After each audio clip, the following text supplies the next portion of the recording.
बोलो सतगुरुदेव की जय। बंदी छोड़ कबीर साहेब की जय। बंदी छोड़ गरीबदास जी महाराज की जय। स्वामी रामदेवानंद जी गुरु महाराज की जय। सर्व संतों की जय। सर्व भक्तों की जय। धर्मी पुरुषों की जय। श्री काशी धाम की जय। श्री छुडानी धाम की जय। श्री करौथा धाम की जय। श्री बरवाला धाम की जय। सत साहिब। गरीब नमो नमो सतपुरुष को नमस्कार गुरु की नहीं। सुर नर मुनि जन साधुआ संतों सर्वसदी नहीं। सतगुरु साहेब संत सब डंडो तुम प्रणाम। आगे पीछे मध्य हुए तिनको जा कुर्बान। नराकार निर्विषम काल जाल वै भंजनम। निर्लेपम निज निर्गुणम अकल अनुबेशोधनम। सोहम सुरति समाप्तम सकल समाना नीरतलय। उज्ज्वल हिरंबर हरदमम बेपरवा अथा है वार पार नहीं मध्यतम। गरीब जो सुमर सिद्ध होई गणनायक गलताना। करो अनुग्रह सोई पारस पद परवाना। आदि गणेश मनाऊं गणनायक देवन देवा। चरण कमल लाऊं आदंत करूं सेवा। परम शक्ति संगीतम रिद्धि दाता सोई। अवगत गुण अतीतम सत्य पुरुष निर्मोही। जगदम्बा जगदीशम मंगल रूप मुरारी। तन मन अर्पों शीशम भक्ति मुक्ति भंडारी। सुर नर मुनि जन ध्यावें ब्रह्मा विष्णु महेशा। शेष सहस मुख गावें पूजें आदि गणेशा। इंद्र कुबेर सरीखा वरुण धर्म राय ध्यावें। समर्थ जीवन जी का मन इच्छा फल पावें। 33 कोटि अधारा जावें 88। उतरें भव जल पारा कट है यम के फांसी। 33 कोटि अधारा जावें 88। उतरें भव जल पारा कट है यम की फांसी। सत साहिब। कर जोरूं विनती करूं धरूं चरण पर शीश। गुरु राम देवानंद जी महाराज ने दियो नाम बख्शीश। कोटि कोटि सिजदा करूं कोटि कोटि प्रणाम। चरण कमल में राखियो मैं बांदी जाम गुलाम। अब गुण किए तो बहुत किए करत न मानी और। भावे बंदा बख्श दियो भावे गर्दन उतार। अब गुण मेरे बाप जी बख्शो गरीब नवाज। जो मैं पूत कपूत हूँ बर पिता को लाज।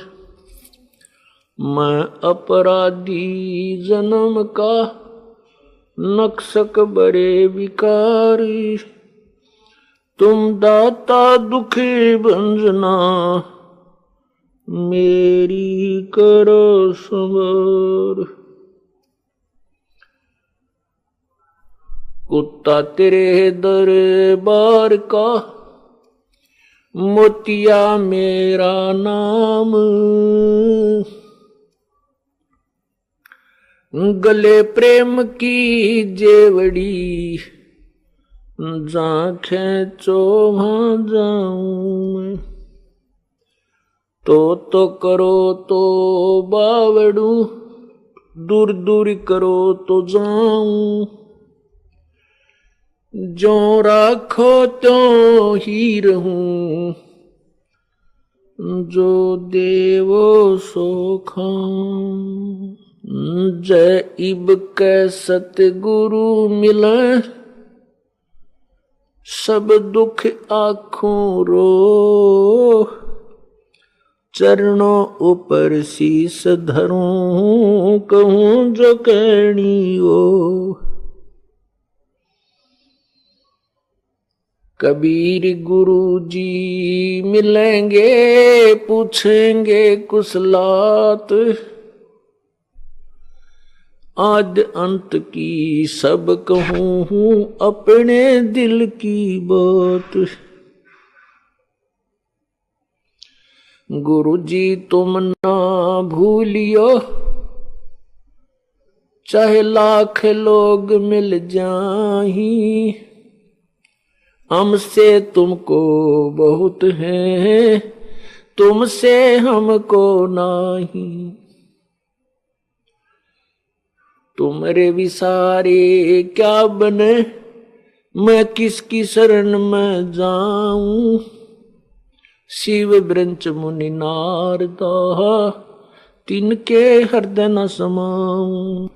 बंदी छोड़ दयाल जी, तुम तक हमारी दौड़।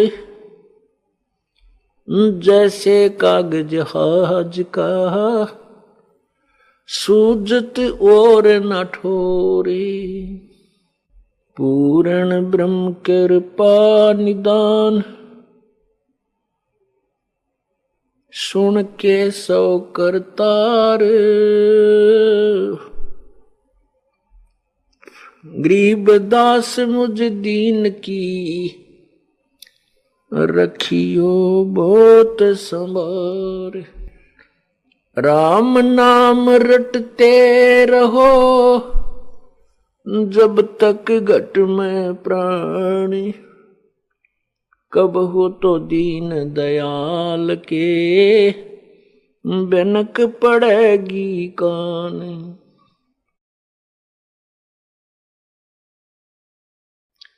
लूट सको तो लूटियो, राम नाम की लूट। पीछे फिर पछताओगे, प्राण जहांगे छूट। नहीं भरोसा देह का, छूट जावे छिन माही। श्वास उश्वास में नाम जपो हो, और यतन कछु नाही। श्वास उश्वास में नाम जपो, व्यर्थ श्वास मत खो। ना जाने इसे श्वास को, आवन हो कि न हो। साथी हमारे चले गए, हम भी चालन हार। कोई कागज में बाकी रह रही, तात लगी है वार। आए हैं सो जाएंगे, राजा रंक फकीर। एक सिंहासन चढ़ चले, एक बंदे जात जंजीर। राम रटत कन्या भली, साकट भला न पूत। भाई जैसे छेरी के गल गल थना, जिसमें दूध ना मूत। राम रटत दारिद्र भलो, टूटी घर की छान। वो सुंदर महल किस काम के, जहां भक्ति नहीं भगवान।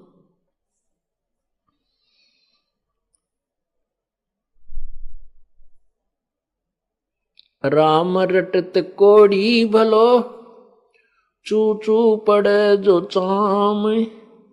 वो सुंदर शरीर किस काम का, जा मुख नाही नाम। परमपिता परमात्मा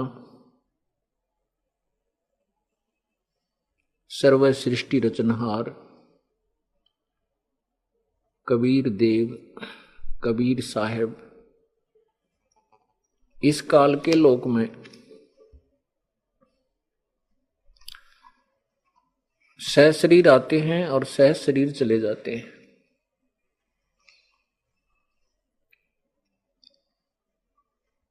वो परमात्मा कुछ समय के लिए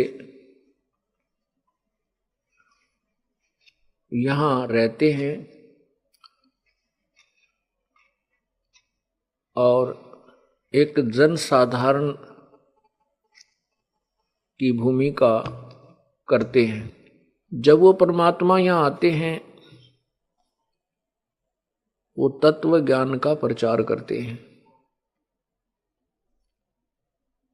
परंतु हम तत्व ज्ञानहीन होने के कारण और उस अज्ञान को तत्व ज्ञान समझकर न तो हम परमात्मा के तत्व ज्ञान को स्वीकार करते हैं और न ही परमात्मा को पहचान पाते हैं। कारण क्या होता है? कारण ये होता है कि उस समय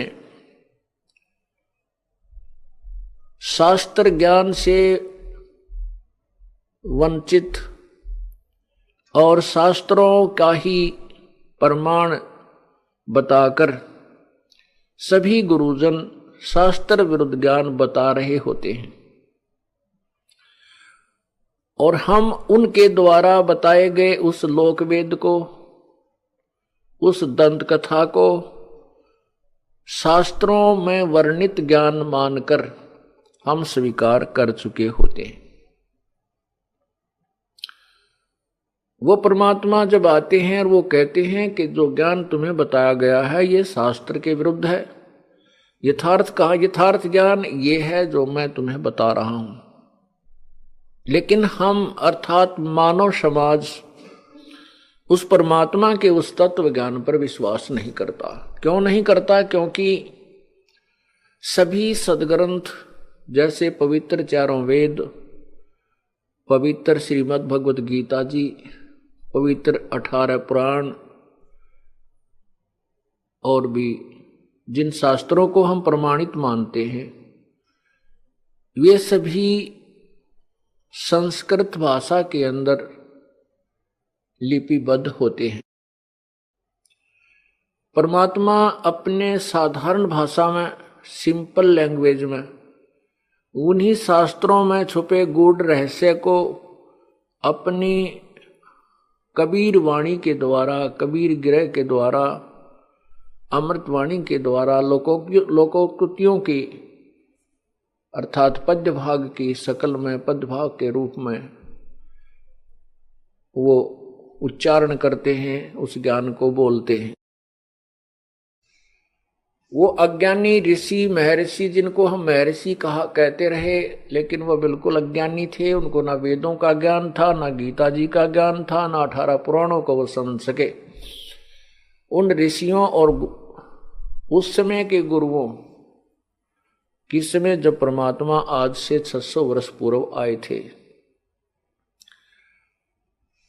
को संस्कृत भाषा के विद्वान मानकर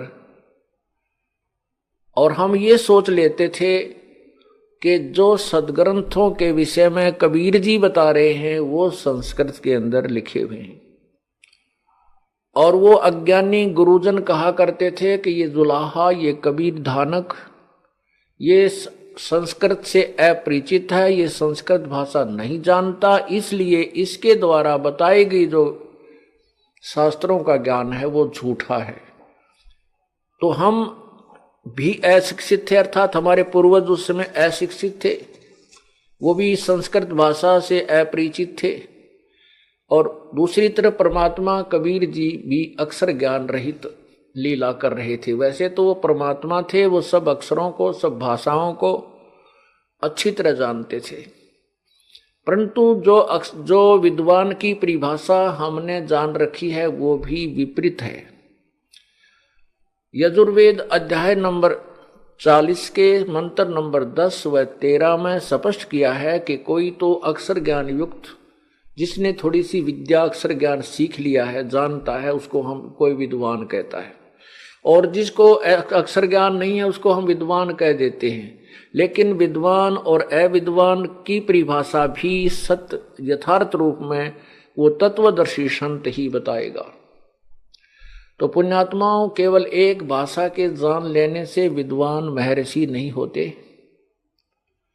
एक संस्कृत भाषा का जानने वाला पंजाबी भाषा को से अपरिचित है तो उसमें वो अविद्वान है, और यदि वो गुजराती नहीं जानता उसमें अविद्वान है, यदि वो इंग्लिश नहीं जानता है तो उसमें अविद्वान है। तो वो विद्वान नहीं है, केवल एक भाषा से परिचित है। दो से भी हो सकता है लेकिन वो भी विद्वान नहीं है। विद्वान तो पूर्ण परमात्मा है। पूर्ण परमात्मा कबीर जी वास्तव में विद्वान थे, और हम उन्हें विद्वान नहीं समझ सके। हम उनको अशिक्षित मानते थे, अक्षर ज्ञान रहित मानते थे, जिस कारण से उन नकली गुरुओं और ऋषियों का दाव लगा रहा। वो ये कह करके चैप्टर क्लोज कर देते थे परमात्मा कबीर परमेश्वर का कि ये तो अशिक्षित है, ये धानक है, ये शूद्र जाति से है, इसलिए ये सदग्रंथों से अपरिचित है, इसकी बातों पर विश्वास मत करना। और ऐसा ही होता रहा।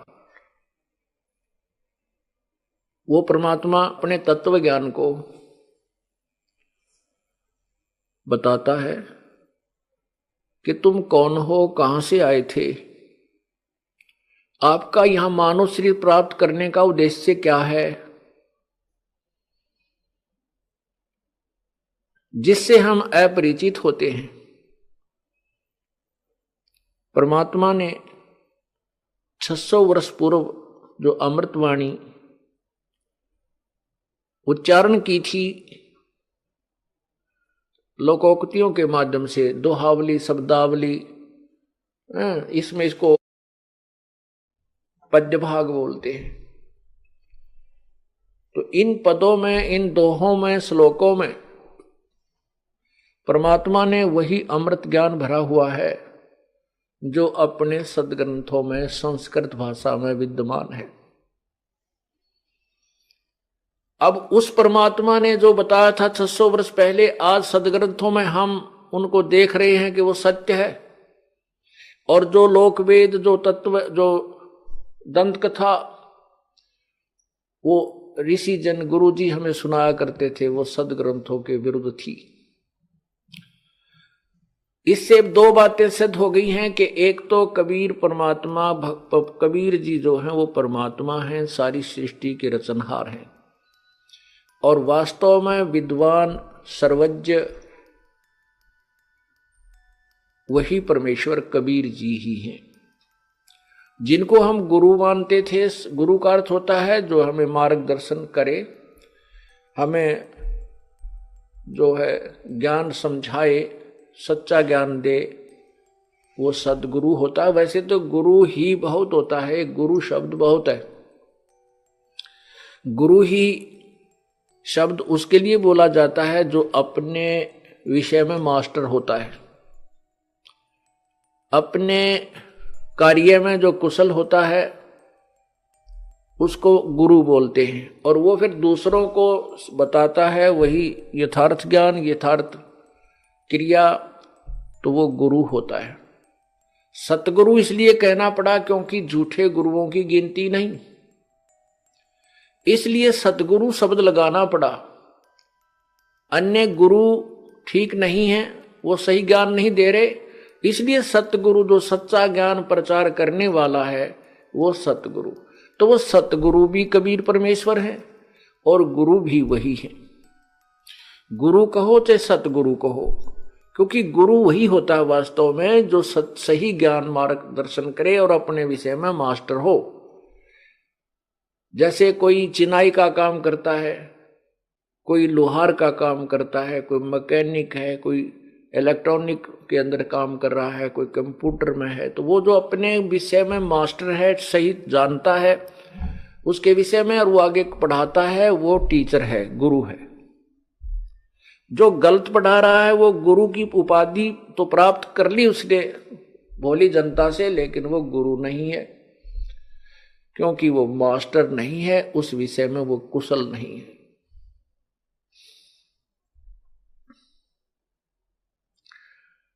परमात्मा ने 600 वर्ष पूर्व बताया था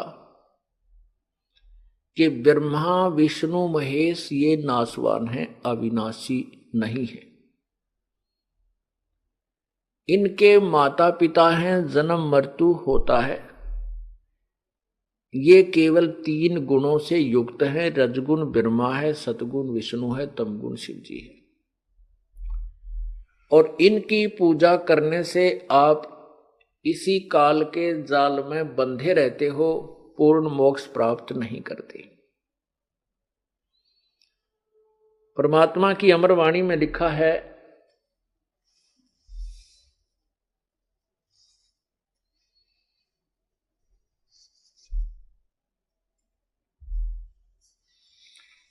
परमात्मा की अमर वाणी में लिखा है,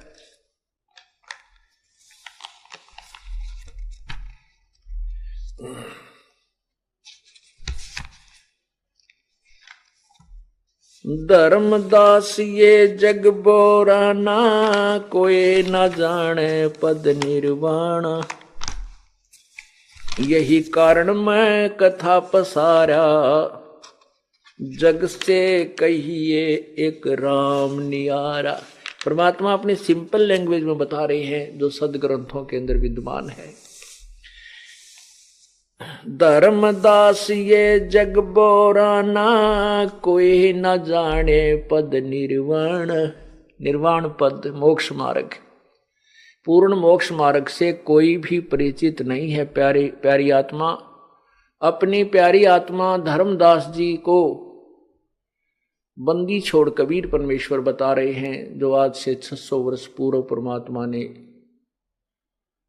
जो तत्व ज्ञान बताया था, जो इन अज्ञानियों ने दबा दिया, छुपा दिया।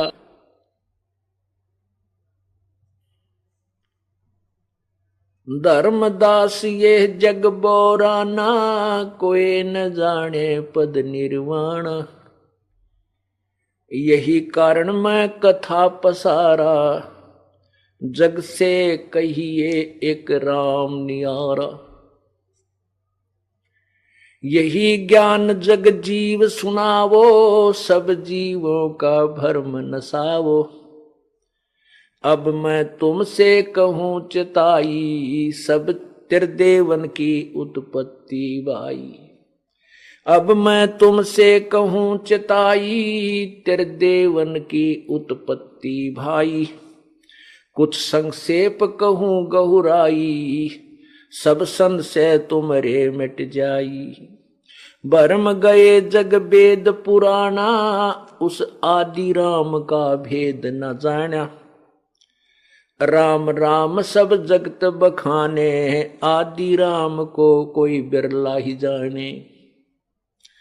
ज्ञानी सुने सो हृदय लगाई, मूर्ख सुने तो गम ना पाई। माँ अष्टंगी पिता निरंजन, ये जम दारुण वंशन अंजन। पहले कीन निरंजन राई, पीछे से माया उपजाई। माया रूप देख अति शोभा, देव निरंजन तन मन लोभा। काम देव धर्मराय सताए, देवी को तुरंत धर खाए। पेट से देवी करी पुकारा, हे साहेब मेरा करो उबारा। टेर सुनी तब हम ता आए, अष्टंगी का बंध छुड़वाए। सतलोक में कीना दुराचारी, काल निरंजन दीननकारी। माया समेत दिया भगाई, 16 शंख कोस दूरी पर आई। अष्टंगी और काल अब दोई, मंद कर्म से गए बिगोई। धर्मराय को हिकमत कीना, नख रेखा से भग कर लीना। धर्मराय कीने भोग विलासा, माया को रही तब आशा।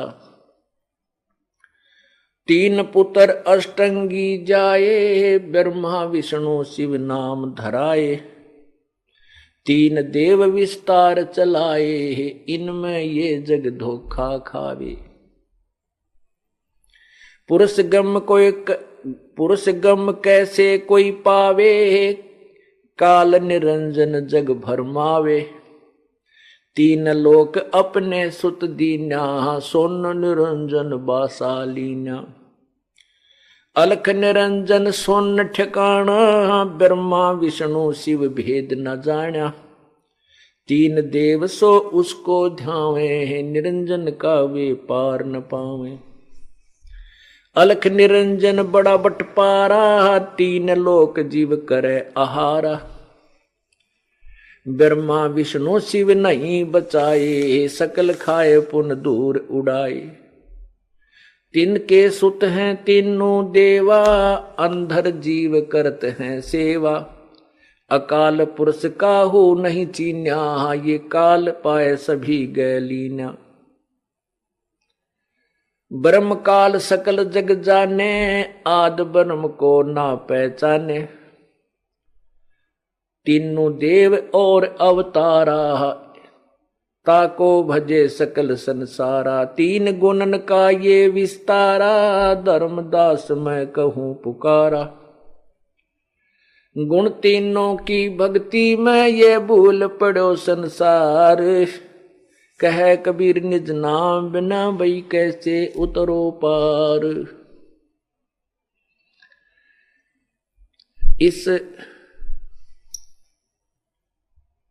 ये है सृष्टि रचना के विषय में जानकारी परमात्मा द्वारा, कबीर भगवान द्वारा बताई गई, जो आज से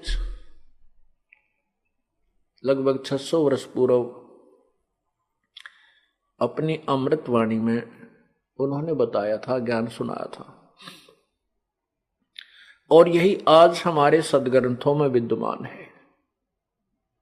परमात्मा ने क्या बताया है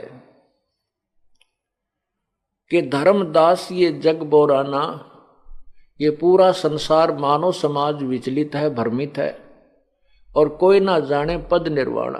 कोई भी मोक्ष मार्ग नहीं जानता, किसी को भी पूर्ण मोक्ष का ज्ञान नहीं है। उनके पास पूर्ण मोक्ष प्राप्त करने की वे ऑफ वर्शिप नहीं है, पूजा की पद्धति विधि नहीं है। पुण्यात्माओं, एक व्यक्ति, क्योंकि परमात्मा मनुष्य आकार में है, और वही परमात्मा अपने शरीर को हल्के तेज पुंज युक्त करके यहां प्रकट होते हैं। एक जनसाधारण जैसे होते हैं, मनुष्य भी, परमात्मा भी इस ऐसे ही आकार का जैसा मानव शरीर है, स्त्री या पुरुष का। जिन्होंने परमात्मा को देखा है, जैसे आदरणीय गरीबदास साहिब जी ने कहा है कि हमरे ही हुनियार है, हमारा सृजनहार। हमारा भगवान हमारे ही हुनियार माने हमारे ही हम रूप है, हमारे हम सकल है, हम आकार है, हमारे ही जैसा आकार का हमारा रचने वाला हमारा भगवान है। तो वो परमात्मा एक सिंपल मैन की, साधारण मनुष्य की वेशभूषा में और ऐसी भूमिका करते हैं, और वो आकर के बताते हैं। और वो एक व्यक्ति अर्थात एक गुरु, जिसको अक्षर ज्ञान भी नहीं, और वो कह रहा है कि किसी भी ऋषि संत के पास कोई मोक्ष मार्ग नहीं है, वो सब भ्रमित कर रहे हैं, समाज को गुमराह कर रहे हैं, तो उस व्यक्ति की बात पर कौन विश्वास करेगा? और वो भी आज से 600 वर्ष पहले, जबकि कोई भी अक्षर ज्ञान युक्त नहीं था। केवल एक विशेष वर्ग को, जिसको ब्राह्मण कहा जाता था, उन्हीं को संस्कृत भाषा पढ़ने का अधिकार था। अन्य किसी जाति वालों को, हिंदू समाज में अन्य किसी जाति वालों को, अर्थात अक्षत्रिय, शूद्र और वैश्य, इन 3 वर्णों को संस्कृत पढ़ने का अधिकार नहीं था। तो उस समय कोई भी संस्कृत भाषा से परिचित नहीं था। और परमात्मा कह रहे हैं कि जो जितने भी संत हैं ये सब गुमराह कर रहे हैं, इनके पास कोई मोक्ष मार्ग नहीं है, ये तुम्हारे जीवन के साथ खिलवाड़ कर रहे हैं। और वो संत जन कहते थे कि कबीर धानक है, शूद्र वर्ण में प्रगट है, ये संस्कृत भाषा से अपरिचित है, इसलिए ऊट पटांग बक रहा है। तो उन संस्कृत भाषा के जानकारों की ये बात हम हमारे समाज पूर्वजों के लिए एक एथेंटिक थी। सत्य कह रहे हैं ये डिसीजन कि कबीर जी संस्कृत भाषा से अपरिचित है, इसलिए वेदों और गीता जी को और पुराणों को ये नहीं जान सकते, उनके विषय में झूठ बोल रहे हैं। इतना जरूर मानते थे कि ये कोई सिद्धि युक्त है, इनकी जबान में वचन में शक्ति है, बहुत से लोग स्वस्थ हो जाते हैं।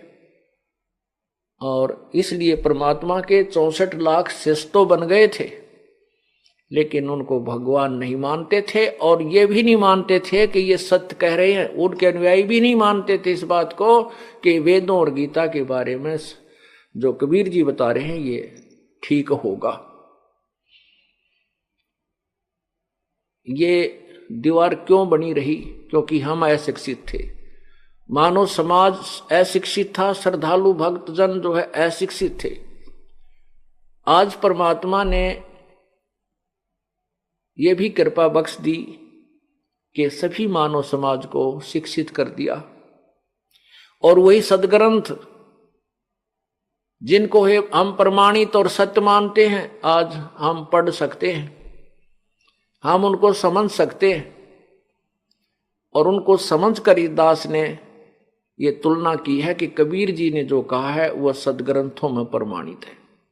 उसके विपरीत जितने भी संत पंथ अब तक चल चुके हैं उनकी पुस्तक दास के पास विद्यमान है, सुरक्षित है, कंप्यूटराइज कर दी है, उनकी सीडी बना बना करके हमने जन साधारण में पेश कर दी है कि ये ऐसा, ये पंथ वाले ये क्रिया बताते हैं, इस पंथ वाले ये क्रिया बताते हैं, ये ऋषि ये महर्षि ये बोल रहा है, और अपने सदग्रंथ ये बोल रहे हैं। और कबीर जी जो बोल रहे हैं वही सदग्रंथ बोल रहे हैं। परमात्मा ने 600 वर्ष पूर्व कहा था, वेद हमारा वेद है, मैं मिलो वेदन से नाही, जौन वेद से मैं मिलो वो वेद जानते नाही। ये वेद जो हैं अर्थात चारों वेद, ये मेरे ही विषय में जानकारी दे रहे हैं, लेकिन इन वेदों में वर्णित विधि से मेरी प्राप्ति नहीं हो सकती। और जिस वेद से अर्थात जिस तत्व ज्ञान से मैं मिलूं वो वेद जानते नहीं, अर्थात इन वेदों में वर्णित नहीं है वो विधि, वो ज्ञान इन वेदों में कंप्लीट नहीं है। इसलिए वेदों में यही कहा लास्ट में कि नैति नैति नेति नेति नेति, कि जो हम ज्ञान बोल रहे हैं वेद चारों वेदों में ये कंप्लीट नहीं है, इतना ही नहीं है, न इति, इसका अंत नहीं है।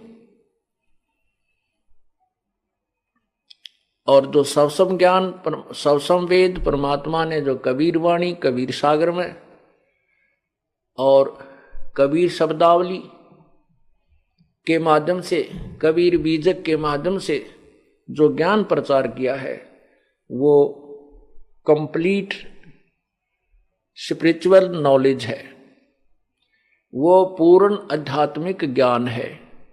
और आज हम उन्हीं इस परमात्मा के द्वारा 600 वर्ष पहले कहे गए वो अमृत वचनों को आज वेदों और गीता में प्रमाणित करते हैं, सत्य मिल रहे हैं।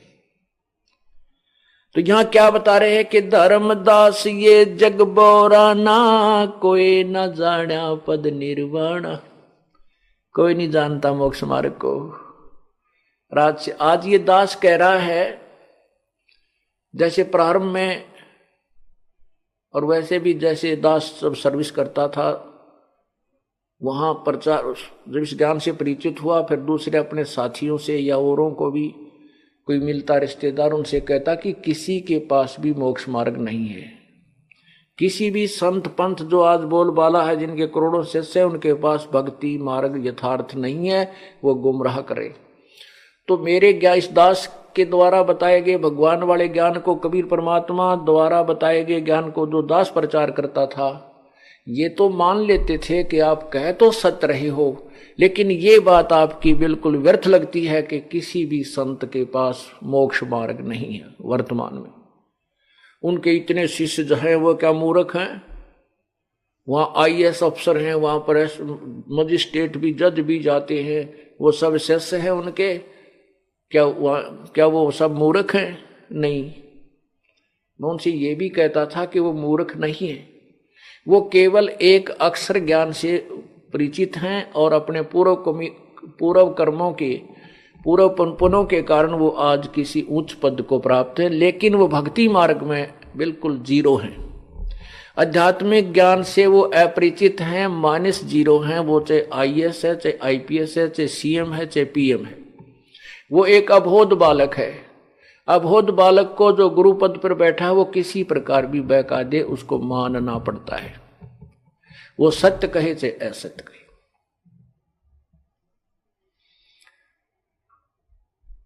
लेकिन नहीं मानते थे। और उनको कहता कि मैं आपको गीता दिखा देता हूं, मैं आपको वेद दिखा देता हूं, तो वो कहते थे आपने ना संस्कृत पढ़ा है, आप क्या जानते हो वेदों के बारे में, हम नहीं देखना चाहते। अब इतना उल्ट कर दिया ये मानव, उल्टे ज्ञान से परिपूर्ण कर दिया, उसके अंदर ये तत्व ज्ञान प्रवेश करना ही हमें डिफिकल्ट हो रहा है।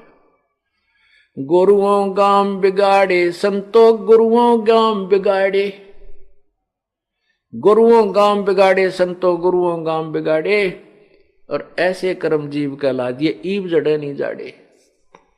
ऐसी क्रियाओं में फंसा दिए भोली जनता। अब इनको समझाना चाहते हैं कि छोड़ दो इनको, ये क्रियाएं तुम्हारी ठीक नहीं है, ये साधना ठीक नहीं है, कि वो बिल्कुल नहीं मानते।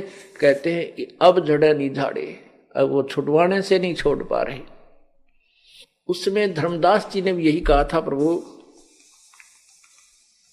आपके ज्ञान को सुनकर मेरी आत्मा गदगद हो जाती है, आपके सतलोक को देखकर मैं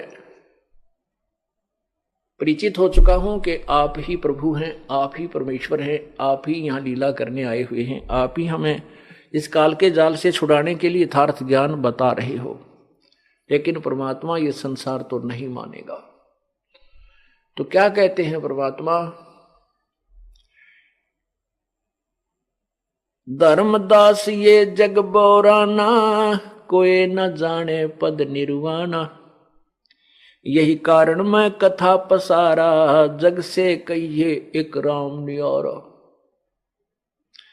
धर्मदास जी को परमात्मा ने कहा कि जो सृष्टि रचना का ज्ञान मैंने तुझे बताया है, इसको सभी जन साधारण को सुनाओ, और जो बुद्धिमान लोग होंगे वो तो तुरंत स्वीकार करेंगे कि सत्य है, सत्य है, सत्य है, और मूर्ख हैं वो मानेंगे नहीं, वो नहीं समझ सकेंगे। बुद्धिमान अवश्य मानेंगे, चाहे वो शिक्षित हैं चाहे अशिक्षित हैं। जो जरा सी भी बुद्धि रखते हैं वो तुलनात्मक ज्ञान को सुनकर अवश्य स्वीकार करेंगे। यही ज्ञान जग जीव सुनावो, सब जीवों का भरम नसावो, अब मैं तुमसे कहूं चिताई, इन त्रिदेवन की उत्पत्ति भाई। अब मैं तुमसे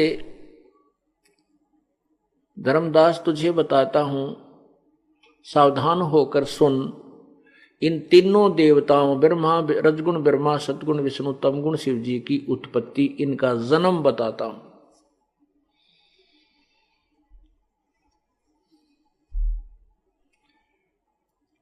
कुछ संक्षेप कहूं गहुराई, सब संशय तुमरे मिट जाई। कुछ संक्षेप में बता दूंगा, वैसे तो बहुत लंबी चौड़ी है ये कथा, लेकिन मैं कुछ संक्षेप में तुम्हें बताता हूं और तेरे सभी संशय नष्ट हो जाएंगे।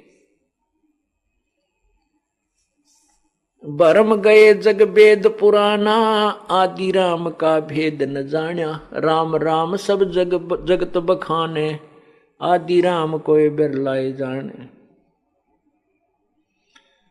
अब हम सभी राम राम तो करते हैं, कोई रब्बा रब्बा करता है, कोई अल्लाह अल्लाह करता है, कोई खुदा खुदा करता है, कोई गॉड गॉड करता है। परंतु वो गॉड कौन है, गॉड की डेफिनेशन भी पूर्ण रूप से नहीं बताई गई अपने को। परमात्मा की, राम की परिभाषा से भी हम परिचित नहीं हैं।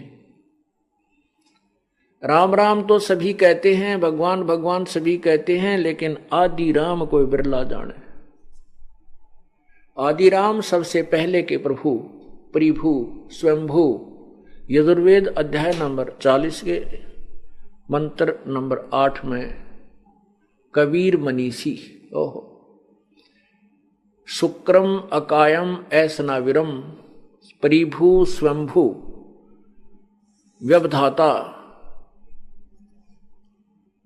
तो उस परमात्मा का, कबीर भगवान का, कबीर मनीषी यानी कबीर सर्वज्ञ, मनीषी माने वास्तव में विद्वान कबीर ही है। और वो शुक्रम अकायम ऐसनाविरम, उसका शरीर, परमात्मा का जो शरीर है वो माता पिता के योग से, शुक्र से नहीं बना। शुक्रम अकायम, माता पिता के योग से, शुक्रम से ना बन करके स्नायु रहित है, ऐसनायु का शरीर है प्रभु का। वो स्वयंभू है, वो परिभू है। परिभू माने सबसे पहले प्रकट होने वाला परमेश्वर, और स्वयंभू माने स्वयं, उसका कोई उत्पत्ति करता नहीं है। यजुर्वेद अध्याय नंबर 5 के मंत्र 1 में कहा कि अग्ने तनुरसी विष्णुवे त्वा सोमस्य तनुरसी।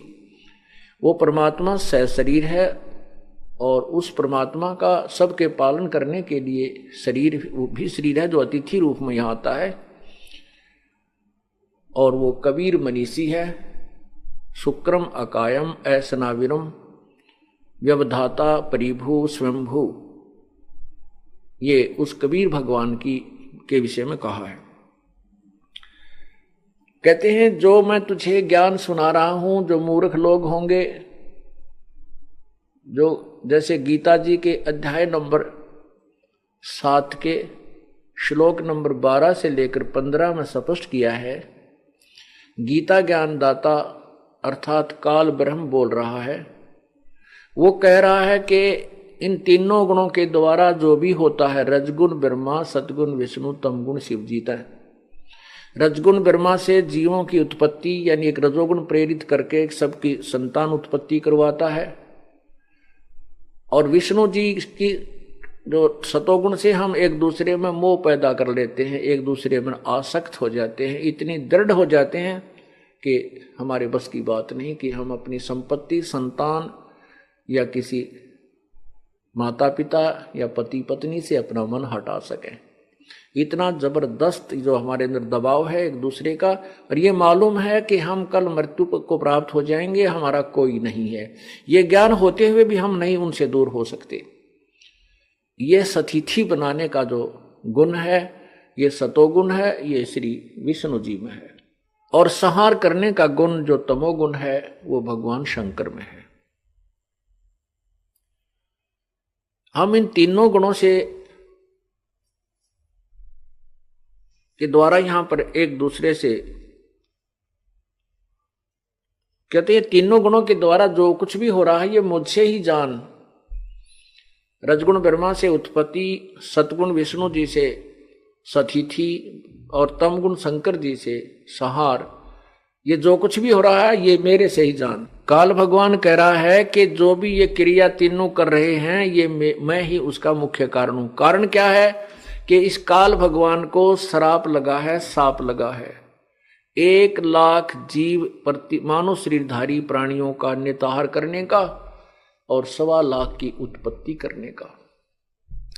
इसको श्राप समझो या इसको ये कोड लग गया जो इसने सतलोक में यह गलती की थी कि दुर्गा के साथ वहां इसने बदतमीजी की थी, दुर्व्यवहार करने का की चेष्टा की, दुष्कर्म करने का प्रयत्न किया था। जिस ऐसे कर्म वहां करने वाले को ये रोग लग जाता है। तो ये कहता है कि इसने फिर अपने खाने के लिए 3 पुत्र उत्पन्न किए दुर्गा के संयोग में, पति पत्नी व्यवहार से। तो उसमें एक को रजोगुण प्रभावित कर दिया, रजोगुण से युक्त कर दिया। काल भगवान ने एक ब्रह्मांड के, अपने एक ब्रह्मांड के सर्वोच्च स्थल पर, सर्वोच्च शिखर में एक ऐसा स्थान बना रखा है जिसको ये काशी नाम धरते हैं। काशी, काशी माने जो कभी नष्ट नहीं होती, उस नगरी को काशी कहते हैं। तो ब्रह्मलोक के ऊपरले हिस्से में इसने 3 स्थान बना रखे, एक रजोगुण युक्त प्रभावित, दूसरा सतोगुण प्रभावित और तीसरा तमोगुण प्रभावित।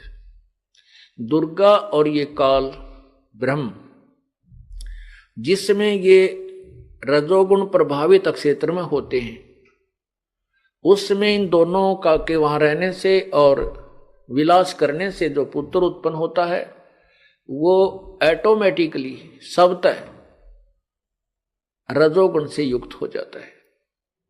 उसके अंदर ऐसे गुण भर अपने आप हो जाते हैं। और जब ये दोनों सतोगुण प्रभावित क्षेत्र में होते हैं और वहां इनके संयोग से जो क्रिया से जो दोनों पुत्र उत्पन्न होता है, वो अपने आप सतोगुण युक्त हो जाता है। और तीसरे स्थान पर ये तमोगुण प्रभावित क्षेत्र पर जाते हैं और वहां इनसे जो पुत्र उत्पन्न होता है उसको वो तमोगुण युक्त हो जाता है, उसमें तमोगुण ज्यादा हो जाता है शब्द है। तो फिर इन तीनों को ये बेहोश कर देते हैं, कोमा में रखते हैं। जब तक ये जवान नहीं होते, युवा होने पर इनको अलग अलग स्थान पर सचेत कर देते हैं और फिर इनकी ये दुर्गा जो है अपनी सबद शक्ति से 3 लड़कियां और उत्पन्न करती है, अर्थात स्वयं ही ये 3 रूप और धारण करती है और इन तीनों के साथ विवाह कर देती है। इससे ये काल भगवान की सृष्टि प्रारंभ हो जाती है। यहां वही बताना चाहते हैं प्रभु कि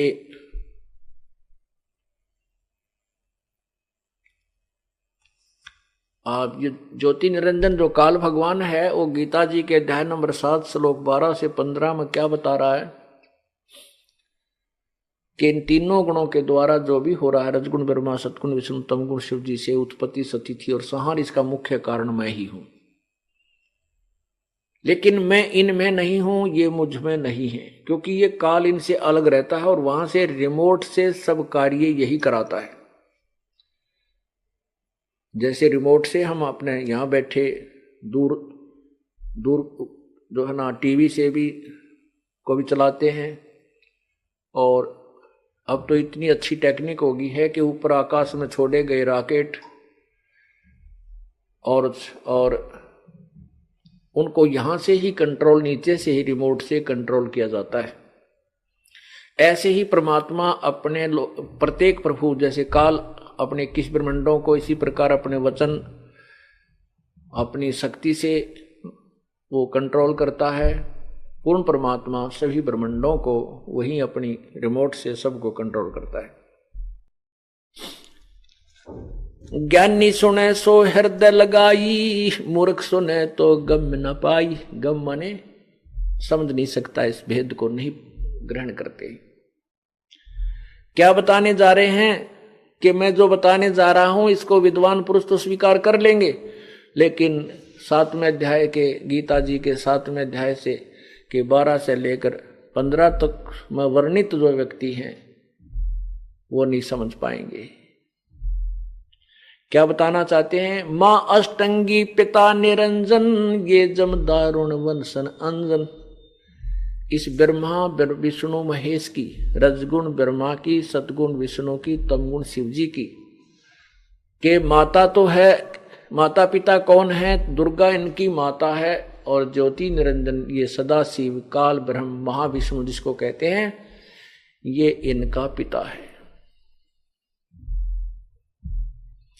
मां अष्टंगी पिता निरंजन, ये जम दारुण वंशन अंजन। ये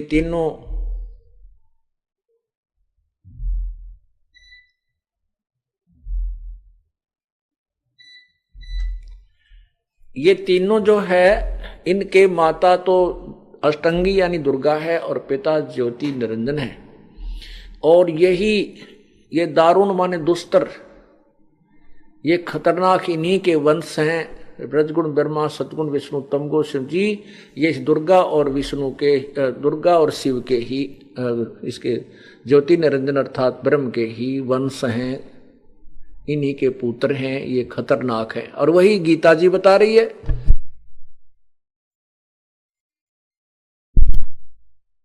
ये त्रिगुणमयी मेरी दुस्तर माया बड़ी दुस्तर है, बड़ी खतरनाक है, ये दारुण है।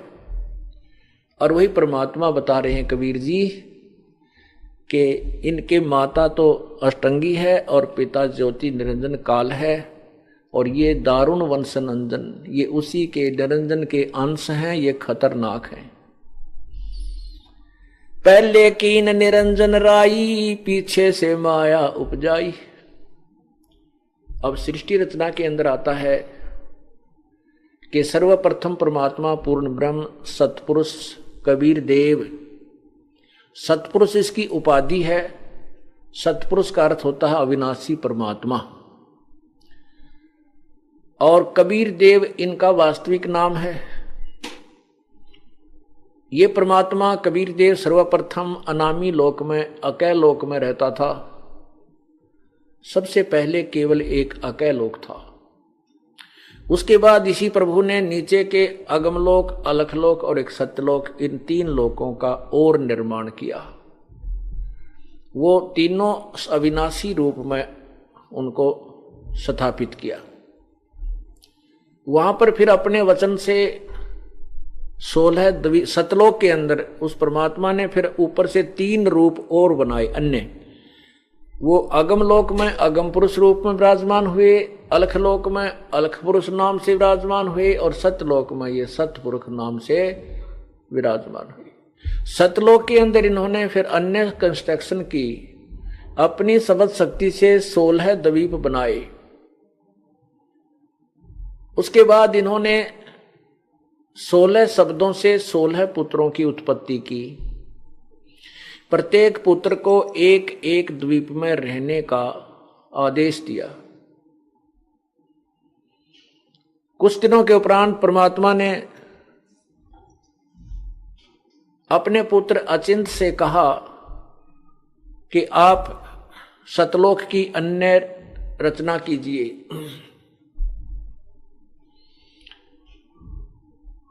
तब अचिंत ने अपनी शब्द शक्ति से इस अक्षर पुरुष अर्थात परब्रह्म की उत्पत्ति की। परब्रह्म जो है ये एक सतलोक में रचे हुए बनाए हुए प्रभु के द्वारा ही एक फिर बाद में सरोवर उत्पन्न किया। उस सरोवर में जाकर के, अमृत सरोवर में जाकर के स्नान करने गया, वहां जाकर के सो गया, विश्राम किया। सतलोक में श्वासों से शरीर नहीं है, इसलिए वहां अविनाशी प्राणी रहते हैं, अविनाशी हंस रहते हैं। बहुत समय तक बाहर नहीं आया, तब पूर्ण परमात्मा ने उसी जल से एक अंडा बनाया अपनी शब्द शक्ति से। उस अंडे में एक आत्मा प्रवेश की, जिस कारण से वो अंडा फिर जल में छोड़ा। गड़गड़ गड़गड़ करता हुआ वो अंडा नीचे गया। उसकी गड़गड़ाहट की आवाज से, शोर से उस परब्रह्म अर्थात अक्षर पुरुष की निंद्रा भंग हो गई। तब परमात्मा ने आकाशवाणी की कि तुम दोनों बाहर आओ।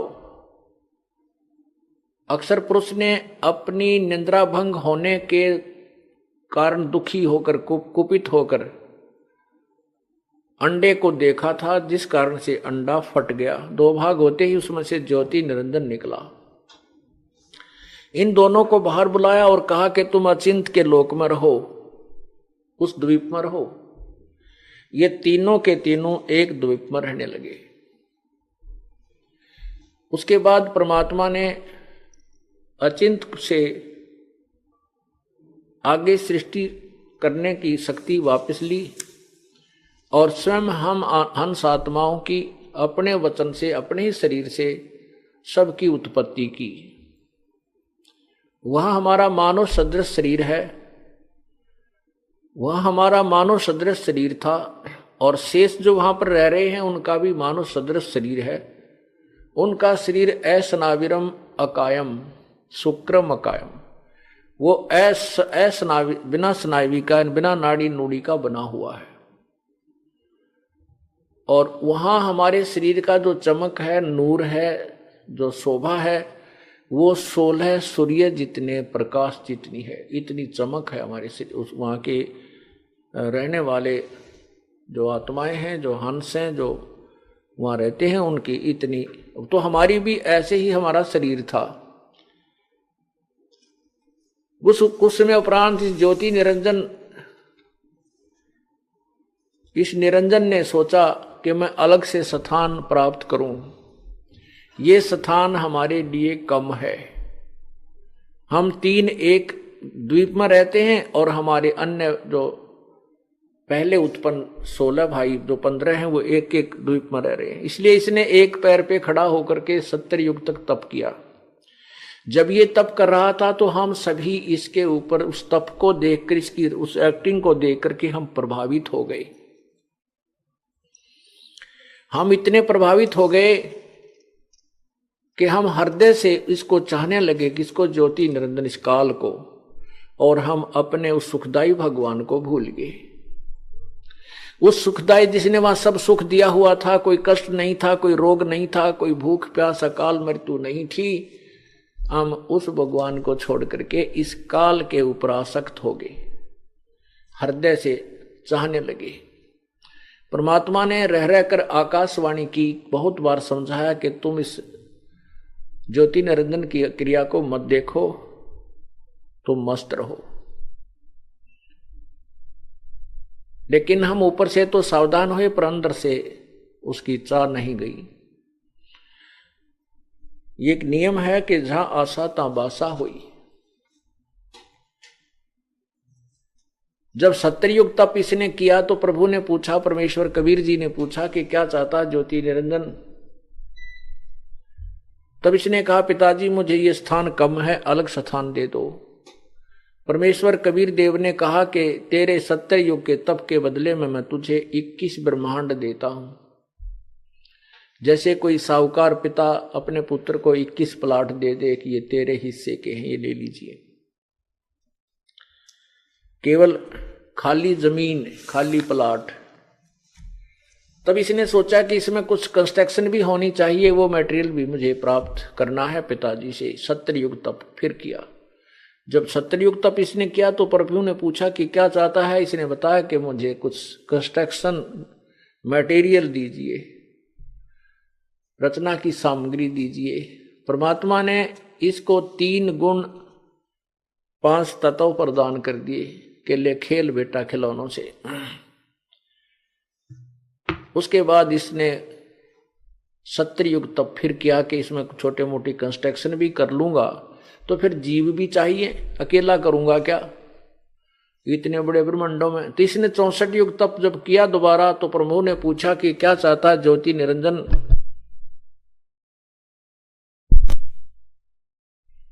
तूने जो मांगा था वो मैंने दे दिया है, अब और क्या चाहता है? तब इसने कहा कि प्रभु मुझे कुछ आत्मा दे दो, मेरा अकेले का दिल नहीं लग रहा। तो प्रभु ने कहा कि देख भाई, ये आत्मा मेरा अंश है, ये मेरे बच्चे हैं, मेरे शरीर से निकले हैं, मेरे द्वारा उत्पन्न हैं। इनको मैं नहीं दे सकता किसी भी कॉस्ट पे, किसी भी कीमत पर, किसी भी तप जप के बदले में ये नहीं मिलेंगे। और मांग, तुझे क्या मांगना है?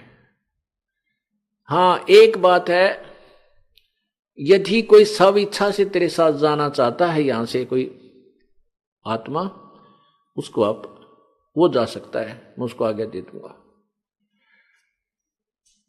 अब परमात्मा को पता था कि हम पतिव्रता पद से गिर गए हैं, हम व्यभिचारी हो गए हैं। एक परमात्मा को न चाह करके हम अपने भगवान को अपने पति से हृदय हटा करके हमने इस नकली पति यानी काल के अंदर आस्था उत्पन्न कर ली थी। उन आत्माओं को से परमात्मा परिचित था, जो बार बार कहने पर सावधान करने पर भी वो नहीं माने थे। उनमें से हम हैं जो आज इस काल के जाल में कितने पीड़ित हैं।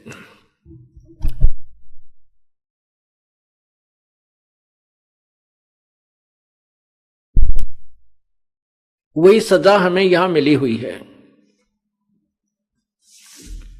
ये ज्योति निरंजन हमारे पास आया और जो ही ये हमारे पास आया तो हम चारों तरफ इसके झूम गए और बहुत ही इच्छा से निकट जाकर के इसको देखने लगे। और यही प्रक्रिया, यही नेचर, यही स्वभाव यहां हमारे अंदर विद्यमान है, प्रत्यक्ष प्रमाण है। यहां हिसार जिले में या यहां बरवाला में कोई भी हीरो या हीरोइन, नेता या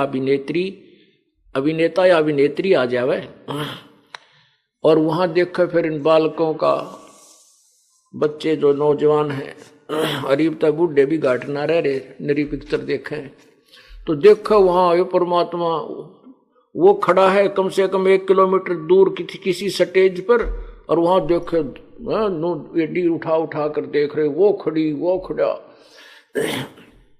और कुछ लेना एक न देने दो, वहां कुछ मिलना नहीं उनको उनसे। वो अपनी रोजी रोटी के लिए बकवाद चटक मटक करते हैं और हम उनके पीछे फूल बने रहते हैं। ऐसे ही काल के पीछे हम फूल बने, मूर्ख बने। वही स्वभाव हमारे अंदर है। इसने हमें क्या दिया? हमारा ही जूता, हमारा ही शीश, अपनी कमाई कर, जैसे करेगा वैसे भर। बस ये नियम बनाकर यहां छोड़ दिए इसमें लाकर। अब कमाई बने कैसे मिसगाइड कर दिए, अपने नकली दूत भेज दिए। जैसे आपने विष्णु पुराण में पढ़ा, विष्णु पुराण में लिखा है कि एक समय देवताओं और राक्षसों का युद्ध हो गया और दोनों ही वेदों अनुसार साधना करते थे, ऐसा लिखा है। तो राक्षस जो थे उन्होंने देवताओं को पराजित कर दिया। देवता वहां से रण छोड़कर भाग गए और वो कितने समुद्र के किनारे जाकर के साधना करने लगे। फिर उन्होंने भगवान विष्णु को, सदा शिव को के रूप में, यानी पूर्ण ब्रह्म के रूप में, परब्रह्म के रूप में, पता नहीं के रूप में साधना करनी शुरू की। तो ये काल भगवान विष्णु रूप में प्रकट हुआ। उनसे पूछा कि क्या चाहते हो? तो उन्होंने कहा कि भगवान, ये जितने राक्षस लोग हैं ये भी शास्त्र अनुकूल साधना करते हैं, वेदों अनुसार साधना करके हमसे बलिष्ठ हो गए हैं, सिद्धि शक्तियों में ज्यादा हैं, हमारे काबू नहीं आते। हमें ऐसा वर दो कि हम उन राक्षसों पर विजय पावें। तब विष्णु रूप में प्रकट इस काल भगवान ने कहा कि देवताओं तुम चिंता मत करो, इसका प्रबंध मैं करता हूं। तो मैं एक माया मोह नाम का एक व्यक्ति उत्पन्न करता हूं और वो राक्षसों के पास जाएगा। उसको मैंने शक्ति दे दी है शब्द की, और वो उनको शास्त्र अनुकूल साधना से इसलिए शास्त्र विरुद्ध साधना पर लगा देगा, जिससे वो शक्तिहीन, सिद्धि शक्तिहीन हो जाएंगे और फिर तुम उनको मार डालना। और ऐसा ही हुआ। ज्योति निरंजन ने अपने नकली दूत भेजकर सभी प्राणियों को शास्त्र विरुद्ध साधना पर लगा रखा है। ऐसे ही भ्रमित करता है। तो काल भगवान ने जब हमारे पास आया तो हम इसको चाहने लगे। काल भगवान ने कहा, ज्योति निरंजन ने कहा कि क्या तुम मेरे साथ चलोगे? मैंने पिताजी से 21 ब्रह्मांड प्राप्त किए हैं, वहां ऐसे बनाऊंगा, तुम्हें देव बनाऊंगा, ऐसे बनाऊंगा हैं, और वहां पर ऐसे बाग बगीचे, झरने होंगे बड़े सुंदर, वहां पर दूधों की नदी चला करेंगी स्वर्ग में। हम सभी आत्माएं जो यहाँ फंसी हैं इस काल के जाल में, हमने कहा कि यदि हमें पिताजी आज्ञा दे देंगे हम आपके साथ चलने को तैयार हैं। ज्योति निरंजन ने फिर प्रार्थना की कि हे प्रभु, कुछ आत्माएं मेरे साथ जाने को तैयार हैं, आपकी आज्ञा की प्रतीक्षा है। परमात्मा ने कहा कि अभी मेरे सामने वो स्वीकृति दें तो मैं उनको तेरे साथ भेज दूंगा। पूर्ण परमात्मा और ज्योति निरंजन हमारे पास आए। प्रभु ने हमसे पूछा, पूर्ण परमात्मा सतपुरुष कबीर देव ने पूछा कि कौन कौन आत्मा है जो इसके साथ जाना चाहता है, अपनी स्वीकृति प्रदान करें। अब परमात्मा से तो हम कह रहे थे कि हम नहीं चाहते इसको, हम सावधान हो जाते थे, अंदर से चाह रहे थे, अब कैसे बोले, शर्म के मारे नीची गर्दन कर ली। कोई नहीं बोला, बहुत समय तक वहां सन्नाटा छा रहा। तो प्रभु ने कहा कि ज्योति निरंजन, तू तो कह रहा था कि बहुत सी आत्मा मेरे साथ जाने को तैयार है, ये कोई भी नहीं बोल रहा है। तो उसी समय एक आत्मा ने हिम्मत किया, हौसला किया, खड़ा हुआ और खड़ा होकर के कहा कि मैं इनके साथ, ज्योति निरंजन के साथ जाना चाहता हूं। उसके खड़ा होते फिर शर्म सी टूट गई। हमने सोची कदे ये अकेला ही वहां कुछ लूटना जा, सारे लूटना, सारे सुख को, आनंद को, और तुम पीछे रह जाओ। फिर हम सभी ने खड़ा होकर के दोनों हाथ ऊपर कर दिए। परमात्मा ने कहा ठीक है भाई, जितनी भी आत्मा तेरे साथ जाना चाहती हैं इनको मैंने अपने कंप्यूटर में फीड कर लिया, अर्थात इनसे मैं परिचित हो गया हूं कि ये तेरे साथ जाना चाहते हैं, तो मैं इनको तेरे पास भेज दूंगा। ऐसे तो लापड़दा ठीक नहीं लगेगा, मैं अपनी विधि से भेजूंगा। और जाइए, काल अपने 21 ब्रह्मांडों में जो ये सतलोक में ही थे वहीं आ गया। उधर से परमात्मा ने, जिस आत्मा ने सबसे पहले स्वीकृति दी थी काल के साथ आने की, उसका लड़की बना दिया, युवा लड़की, माया का शरीर उसके ऊपर चढ़ा दिया, कवर।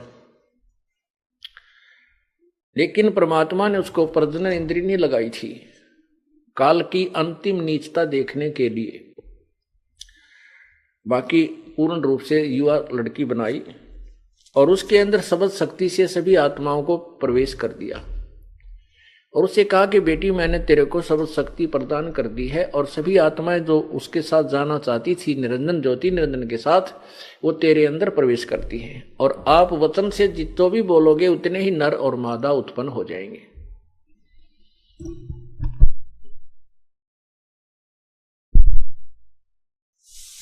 अपने पुत्र सहजदास से कहा कि आप इस लड़की को ज्योति निरंजन के पास छोड़ आओ और उनको बताना कि मैंने इसको शब्द शक्ति दे दी है, सभी आत्मा इसके अंदर प्रवेश कर दी हैं और ये अपने वचन से तो जितने जीव कहेगा ये उत्पन्न कर देगी। ऐसा ही सहजदास ने किया और लड़की को वहां छोड़ा, उसको बता दिया। अब लड़की युवती थी, युवा होने के कारण उसका रूप रंग निखरा हुआ था।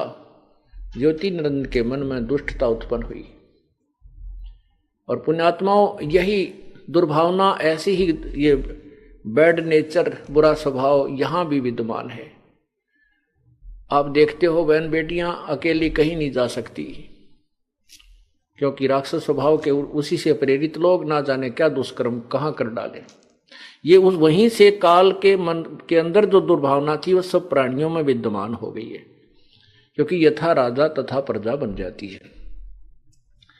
तो लड़की ने इसके अभाव को देखा और इसने हद से पार कर ली। जब अष्टंगी ने कहा कि ज्योति निरंजन तू होश में आ, परमात्मा ने मेरे को शब्द शक्ति दी है और जितने जीव तू कहेगा मैं उत्पन्न कर दूंगी, ये जुल्म मत कर, तू मेरा बड़ा भाई क्योंकि आप पहले अंडे से उत्पन्न हुई और मैं तेरी बहन हूं, बहन भाई के साथ ऐसा जुल्म करता है ये पाप का भागी बन जाएगा। ज्योति निरंजन में काम वासना इतनी प्रभावित होगी, ये रजोगुण इतना प्रभावित हो गया कि इसने कुछ नहीं सुना और चाहा कि मैं इस लड़की को आलिंगन बंद करूं।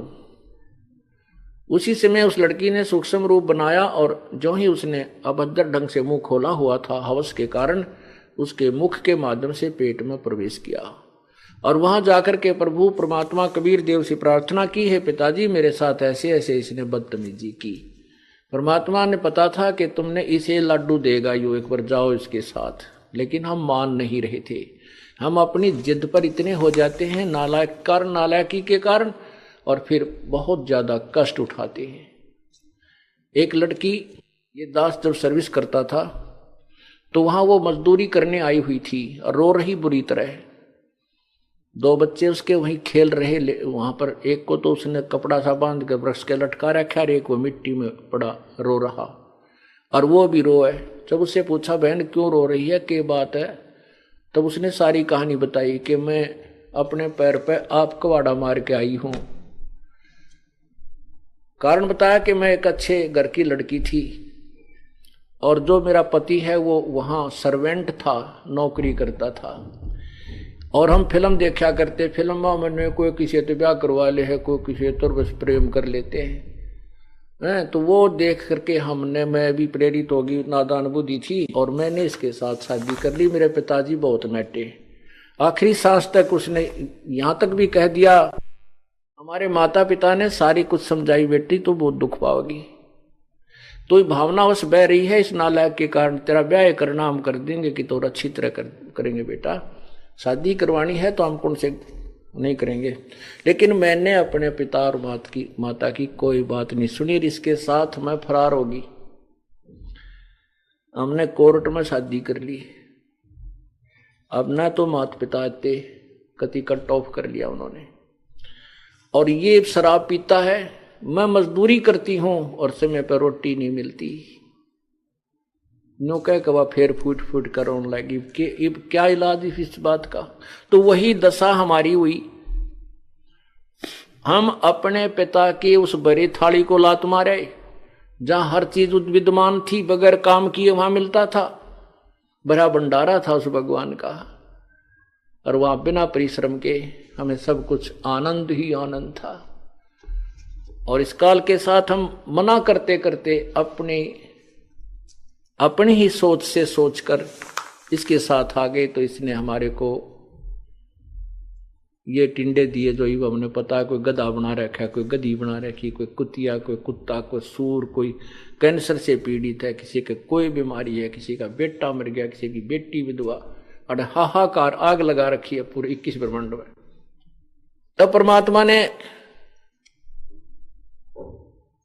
वहां से, पूर्ण परमेश्वर वहां से अपने लोक यानी अपने स्थान से, अपने निज राजधानी से वहां 21 के 21 ब्रह्मांडों में आया, जो कि 21 ब्रह्मांड सतलोक में एक कोने में दे रखे थे इसको, और कहा ज्योति निरंजन सुन ले, आज से तेरे को ये बीमारी लगी, 1.25 लाख व्यक्ति मनुष्य जीवधारी शरीरधारी जीव उत्पन्न करा करेगा और 1 लाख का नित आहार करेगा। लड़की को उसके पेट से निकाल दिया और कहा कि तुम भाग जाओ यहां से, 21 ब्रह्मांड लेकर के, तुम यहां भी रहने योग्य नहीं हो, तूने यहां भी ऐसा जुल्म कर दिया। और लड़की ने से कहा कि तुमने जो अपने पैर पे कुहाड़ा मारा, इसका दंड भोगो, जाई बाग। अभी क्या, अभी तो इसका जो है ना स्टार्ट है, ये तेरे साथ जो जुल्म किया है तो इसका स्टार्ट है, अभी तो इस जुल्म का सूर्य उदय हो रहा है, आगे देखना क्या करेगा। तो 21 ब्रह्मांड समेत वहां से हमें धक्का दे दिया परमात्मा ने। वहां से ये काल के 21 ब्रह्मांड 16 शंख कोश की दूरी पर आकर के सतलोक से आकर के रुक गए। एक कोश 3-3.25 किलोमीटर का होता है। तो हम इतनी दूर आकर के ये 21 ब्रह्मांड अपने आप घूमने लग गए। अब ज्योति निरंजन ने कहा कि दुर्गा के साथ वही दुष्कर्म फिर करना चाहा।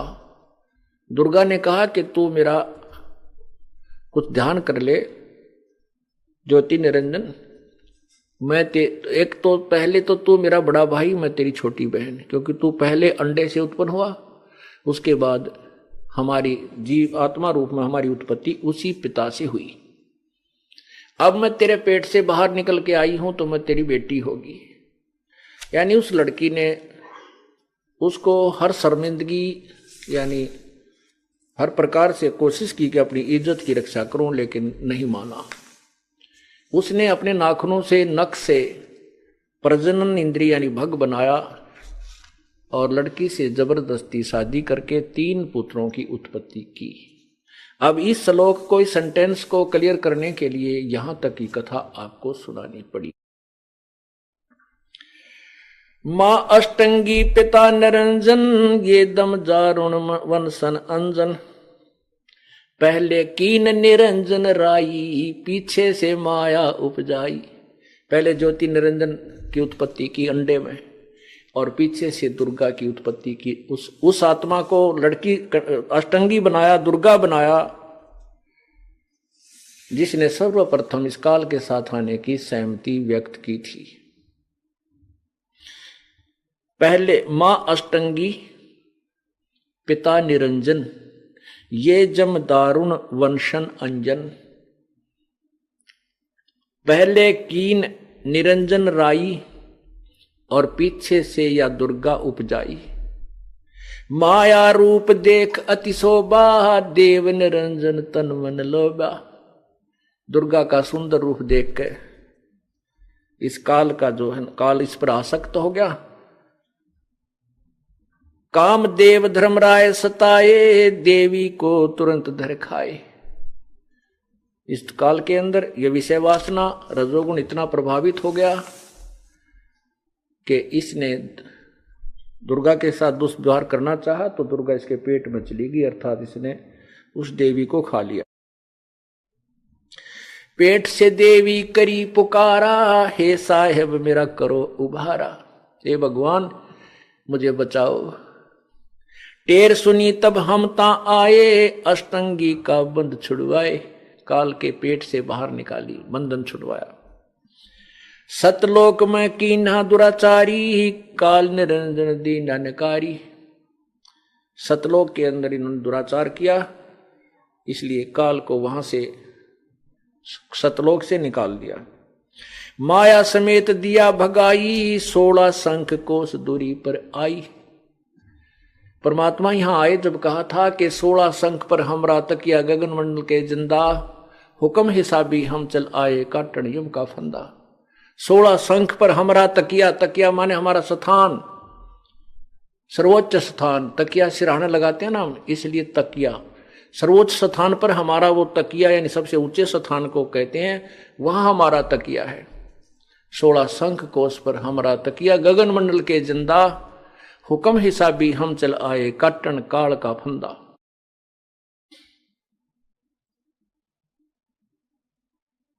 माया समेत दिया भगाई, 16 शंख कोस दूरी पर आए। अष्टंगी और काल अब दोई ही, बंद कर्म से गए बिगोई। अब ये काल और दुर्गा, जिन दोनों ने बुरा काम किया, क्यों हमने बुरा किया, अपने भगवान, अपने पति भर्ता पद से गिरे। हमने तो ये मंद कर्म किया कि हम अपने पति भर्ता पद से गिर के काल पर आसक्त हुए। और दुर्गा ने और कमाल किया कि पिता के सामने भी हिम्मत की सर्वप्रथम, उसके बाद फिर हम भी डूब गए। डूबते रहे थे, एक के कुएं में गिरने की इंतजार देखा थे, बेड की तरह सारे छलांग लगा गए। तो क्या कहते हैं, माया समेत दिया भगाई, अष्टंगी और काल अब दोई, मंद कर्म से गए बिगोई। बिगोई माने विनाश को प्राप्त हुए, बर्बाद हुए, कष्ट को प्राप्त हुए। धर्मराय को हिकमत की ना, नखरेखा से भग कर लीना। पुण्यात्मा, इस काल को धर्मराय भी कहा जाता है कि यहाँ का यो न्यायाधीश भी है। और न्याय नाम की चीज नहीं कहीं पर भी 21 ब्रह्मांड में। निरंजन धन तेरा दरबार, जहां तनिक नहीं नाय विचार, और न्यायाधीश कहलाता है। इसलिए धर्मराय कहा है। धर्मराय माने धर्म, जैसे न्यायाधीश को धर्मराज यानी धर्मराय, ऐसे न्यायाधीश की सर्वोच्च न्यायाधीश भी यही है। धर्मराय को हिकमत की ना, ऐसी क्रिया की कि नख रेखा से भग कर लेना, अपने नाखनों से स्त्री प्रजनन इंद्री बना ली। धर्मराय के ने भोग विलासा, माया को रही तब आशा। दुर्गा प्रेग्नेंट हो गई। 3 पुत्र अष्टंगी जाए, ब्रह्मा विष्णु शिव नाम धराए। 3 पुत्र इस दुर्गा ने उत्पन्न किए और इनके ब्रह्मा विष्णु और शिव जी नाम रखे गए। तीन देव विस्तार चलावे, इनमें यो जग धोखा खावे। ये तीनों देव इस काल के, तीनों देवता रजगुण ब्रह्मा सतगुण विष्णु तम गुण शिव जी इस काल के विस्तार को इनको चला रहे हैं। इसकी सतिथि, ये उत्पत्ति सतिथि और संहार, ये व्यवस्था इसकी बनाए हुए हैं। और इन्हीं के अंदर, इन्हीं की पूजाओं में ये संसार धोखा खा रहा है, इन्हीं को भगवान मान रहा है। पुरुष गम कैसे कोई पावे, काल निरंजन जग फरमावे। पुरुष माने परमात्मा, पूर्ण भगवान की महिमा, गम्य माने जानकारी कैसे प्राप्त कर सकता है प्राणी, क्योंकि ये काल भगवान सबको भ्रमित कर रहा है, मिसगाइड कर रहा है अपने झूठे संत ऋषि महर्षि भेज कर वो अज्ञानियों से, और अज्ञान प्रचार करा देता है, भ्रमित करा देता है, दिशा से दूर कर देता है। तीन लोक अपने सुत दीना, सुन निरंजन बासा लीना।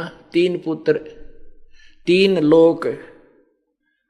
अब जैसे ये पृथ्वी लोक, पाताल लोक और ऊपर स्वर्ग लोक, ये तीनों अपने पुत्रों को दे दिया जहां इसकी आहार तैयार होता है। और सुन ऊपर, सबसे ऊपर वोकम, सुन माने जहां कोई नहीं था, निर्जन, केवल यही रहता वहां पर। वहां सुन शिखर में धर्म अन्यायी, जिन शक्ति डायण मैल पठाई। ये काल स्वयं वहां रहता है, नीचे दुर्गा को भेजकर फिर यहां का कंट्रोल वही करवाता है। तीन लोग अपने सुत दीना, सुन निरंजन बासा कीना। अपने पुत्रों को देकर के तीनों लोगों को स्वयं ये ऊपर रहता है। जैसे गीता जी के 7वें अध्याय के 12वें श्लोक में कहा कि इन तीनों गुणों से जो हो रहा है वो मेरा, मैं ही उसका निमित्त हूं, मैं इनमें नहीं, ये मुझ में नहीं। अलख निरंजन सुन ठिकाना, ब्रह्मा विष्णु शिव भेद न जाना। होय होय। आपने देवी पुराण में पढ़ा कि विष्णु जी समाधि लगा रहे हैं,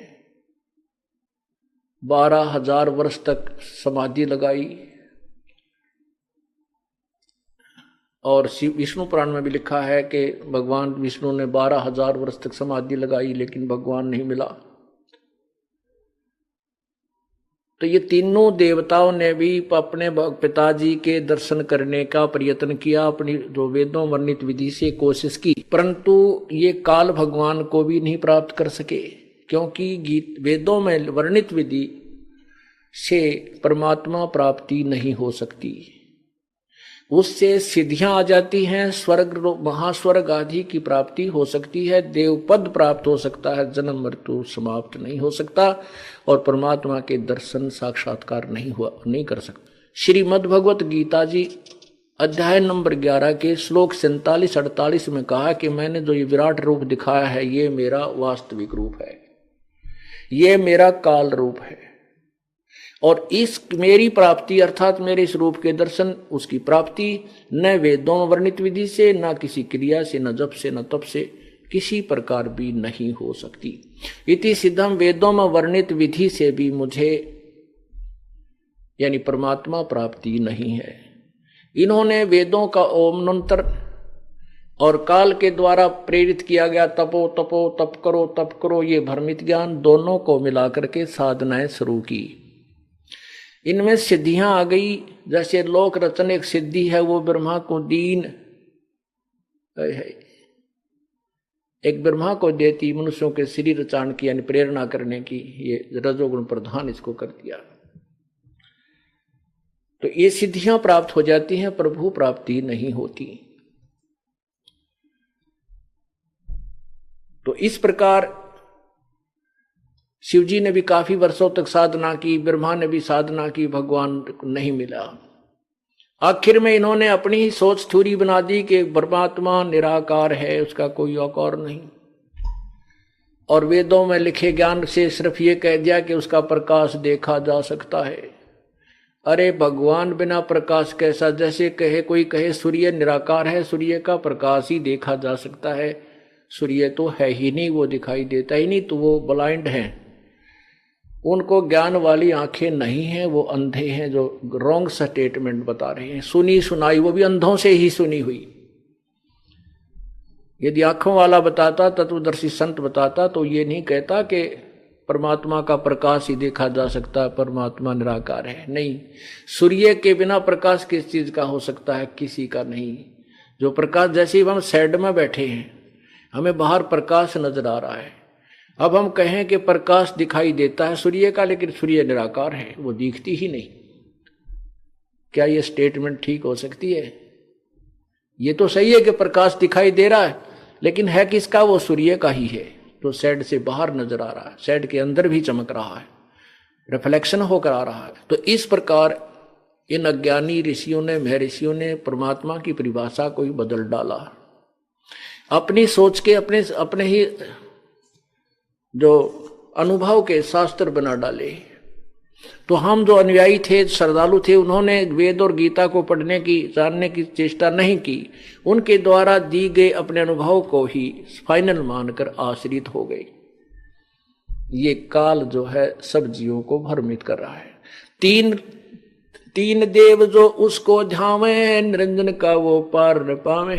और तो कौन ढूंढ पा सकता है? ब्रह्मा विष्णु में इसको नहीं मिला। वो अलख निरंजन बड़ा बटपारा, तीन लोक जीव कीन आहारा। बटपार माने ठग, धोखेबाज। ये ज्योति निरंजन, अलख निरंजन जिसको कहते हो, जो दिखता को ना, अलख माने जो दिखाई नहीं दे, निराकार, जिसे तुम निराकार निरंजन कहते हो, अलख निरंजन कहते हो, वो बड़ा ठग है और तीन लोक के जीवों को वो खा रहा है। अलख निरंजन बड़ा बटपारा, तीन लोक जीव करत आहारा। ब्रह्मा विष्णु शिव नहीं बचाए, सकल खाए पुन धूर उड़ाए। ब्रह्मा विष्णु महेश को भी नहीं बख्शता, इनको भी खाता है। ओए होए, इनको भी खाता है। जैसे ब्रह्मा जी की आयु, ब्रह्मा जी की आयु, रजगुण ब्रह्मा की आयु है कि 1008 चतुर्युग का दिन और इतनी ही रात्रि। हम इसको 1000 चतुर्युग मानकर चलते हैं लमसम। तो 2000 चतुर्युग के दिन और रात हो गए। ऐसे 30 दिन का एक महीना और 12 महीने का एक वर्ष, ऐसे 100 वर्षों की, ये दिव्य वर्ष कहो, ऐसे 100 वर्षों की श्री ब्रह्मा जी की आयु है। ये मरेगा। 51वां वर्ष ब्रह्मा जी का चल रहा है, ये 50 वर्ष पूरे कर चुका है, 51 भी पूरे होंगे, ये मरेगा, मृत्यु होगी। इसके बाद 7 ब्रह्मा की मृत्यु के बाद वर्तमान विष्णु की मृत्यु होगी। इस ब्रह्मा की मृत्यु के तुरंत बाद एक अन्य ब्रह्मा ये काल तैयार रखेगा अपनी दुर्गा से उत्पन्न करके, और उसको यहां उसी पद पर विराजमान कर देगा। 7 विष्णु की मृत्यु के उपरांत एक ये शंकर शिव मरेगा, इसलिए तीनों की मृत्यु होगी। ऐसे 70,000 शिव जब मर लेंगे, इस एक ब्रह्मांड का विनाश होगा और ये काल भी मरेगा, वो 21वें ब्रह्मांड में जो रहता है। और ये एक युग होगा परब्रह्म का। ऐसे 1000 युग, ऐसे 1000 युग का परब्रह्म का दिन, इतनी ही रात्रि होगी। और ऐसे ही 30 दिन रात का एक महीना, 12 महीने का एक वर्ष और 100 वर्ष की उस परब्रह्म की आयु है, उसकी भी मृत्यु होगी। पूर्ण परमात्मा सतपुरुष अजरो अमर है। वो वास्तव में अविनाशी पुरुष है, जो गीता जी अध्याय नंबर 15 के श्लोक 16 और 17 में प्रमाणित किया है कि क्षर पुरुष और अक्षर पुरुष। क्षर पुरुष ये ज्योति निरंजन ब्रह्म है और अक्षर पुरुष ये परब्रह्म है। ये इनके प्राणी और ये सभी नाशवान है, आत्मा नहीं मरती। 17वें श्लोक में कहा है कि वास्तव में उत्तम पुरुष है तो अन्य, इन दोनों से भी कोई और पुरुषोत्तम है जो परमात्मा कहलाता है। परमात्मा इति उदाहरते। और यह लोक त्रयम् अविश्य विभर्ति अव्यय ईश्वर है, जो इन तीनों लोकों में प्रवेश करके सबका धारण पोषण करता है, जो उल्टे लटके हुए संसार रूपी वृक्ष की जो जड़ है, मूल है, रूट है, वो वास्तव में अविनाशी है, वो तो कोई और है, इन दोनों से न्यारा है। तो यहां क्या बताते हैं? ब्रह्मा विष्णु शिव नहीं बचाए, सकल खाए पुन धूर उड़ाए। तिनके सुत हैं तीनों देवा, अंधर जीव करते हैं सेवा। सेवा माने पूजा। कि इस काल के 3 पुत्र हैं, ब्रह्मा विष्णु महेश, ये अंधे ज्ञानहीन व्यक्ति इन्हीं की पूजा करते हैं। यही परमात्मा पूर्ण ब्रह्म कह रहे हैं और यही ज्योति निरंजन काल ब्रह्म कह रहा है गीता जी के अध्याय नंबर 7 के श्लोक 112 से 15 में। अकाल पुरुष का हो नहीं चिन्या, काल पाए सभी गैलीन्या। अकाल उस पूर्ण परमात्मा की पूजा किसी ने नहीं की और उस काल को सभी ने स्वीकार कर रखा है।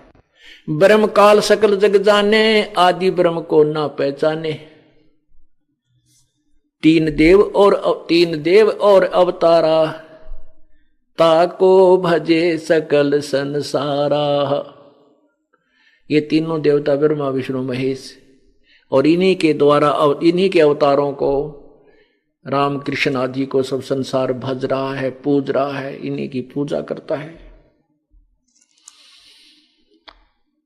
3 गुणों का ये विस्तारा, धर्मदास में कहूं पुकारा। अब 3 गुण मालिक ने वही वर्णन दे दिया। 3 गुण, रजगुण ब्रह्मा, सदगुण विष्णु, तम गुण शिव जी। 3 गुणों की भक्ति में ये भूल पड़ो संसार।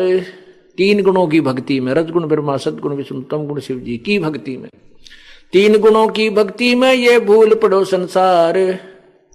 कह कबीर निज नाम बिना, कैसे उतरे पार। अब 3 गुणों की भक्ति में ये भूल रहा संसार है। और कह कबीर 3 गुणों, इन तीनों भगवानों की पूजा में संसार उलझ पुलझ हो रहा है। अब जो ऋषि महर्षियों की व्याख्या आप देख लो, शिव पुराण, विष्णु पुराण, देवी पुराण, सारे पुराण आपके पास रखे हैं, हिंदी अनुवादित हैं। ठीक है, इन्होंने थोड़ा बहुत फेरबदल किया है तो भी सच्चाई नहीं छुप सकी, नहीं छुपा सके। परमात्मा कहते हैं चोर चुराई तुंबड़ी और गाड्डे पानी माँ, वो गाड्डे व ऊपर आवे नो सच्चाई छनी ना। तुम्बा होता ना, तुम्बा, वो सूखने के बाद बिल्कुल हल्का फुल्का हो जाता है, उसके ये अखतारे वगैरह बनाए जाते हैं पुराने समय में, इसी से बना। तो उसको तुम्बे को, उसमें खाली स्थान हवा होती है नीचे, उसने पानी में कितना नीचे छोड़ा हो, उसमें सुराख ना हो तो नीचे छोड़ के आएंगे तो तुरंत ऊपर आ जाएगा। तो कहते हैं चोर चुराई तुंबड़ी और गाड्डा पानी में, वह गाड्डा वहां फिर ऊपर आ जा।